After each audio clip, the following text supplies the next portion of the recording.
Diyos ko po loleng for today's episode dahil ako ay magluluto kaya naman dali-dali na akong pumunta ng San Jose Magalang para makabili ng paa ng baboy dahil dito ako nakakatipid at nakakapag-budget ng maayos. Kaya kung gusto ninyong mag-budget ng maayos at makatipid ay dito rin kayo pumunta at pumili kay Boss Edley Meat Shop ng San Jose Magalang, Pampanga mga kaloleng. Ang pinakamalapit na landmark nito ay harap mismo ng Tricycle Terminal Toda ng San Jose, Pandakaki. Nag-add na rin ako ng konting pork jolts kaya simulan na natin ang pagluluto mga kaloleng.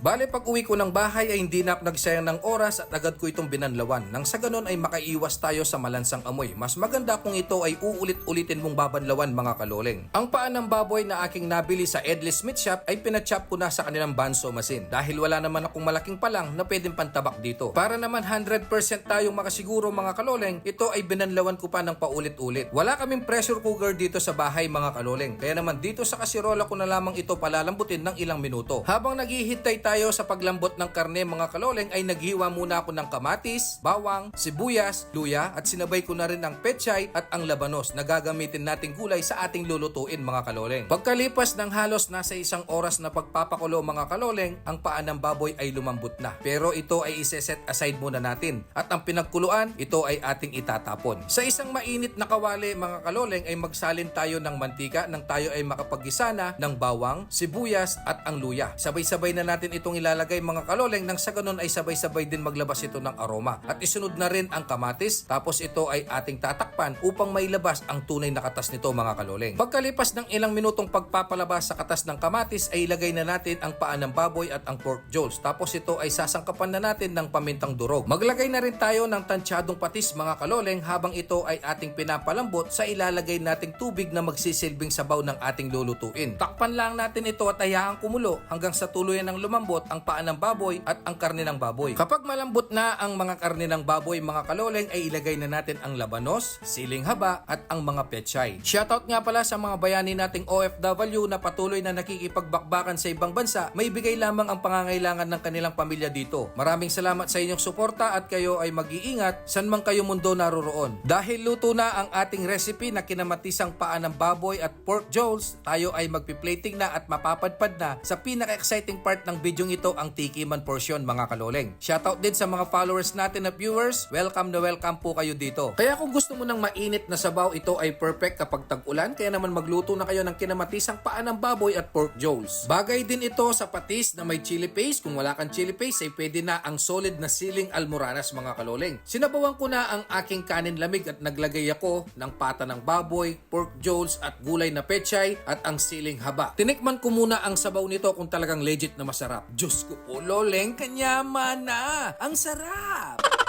Habang bino-voice over ko nga ito at ine-edit mga kaloleng ay talagang tululaway na naman ako. Dahil ito ay talagang napakasarap, legit na legit. Kaya naman kung umabot ka pa sa part ng bidyong ito ay maaari ka bang mag-comment kung taga saan ka para naman alam ko kung hanggang saan napadpad ang bidyong ito. At kung gusto mong lagi kang updated sa mga videos na i-upload ko ay huwag mong kalimutan ang mag-like, mag-follow at mag-share ng aking mga videos. Kung ikaw ay nakakaluwag ay mag-subscribe ka na rin. Maraming salamat. Kaya naman kung gusto mong makapag-budget ng maayos mga kaloleng at makatipid ng malaki ay pumunta na kayo at bumili sa Edley's Meat Shop ng San Jose Magalang, Pampanga. Dahil ito ay highly recommended ko, bukod sa dekalidad, ito ay malinis pa ang kanilang mga paninda. Sa palagay ko hanggang dito na lang muna ang episode na ito at tayo ay magkita-kita pa sa mga susunod na videos na i-upload ko. May God bless us and much success. Thank you!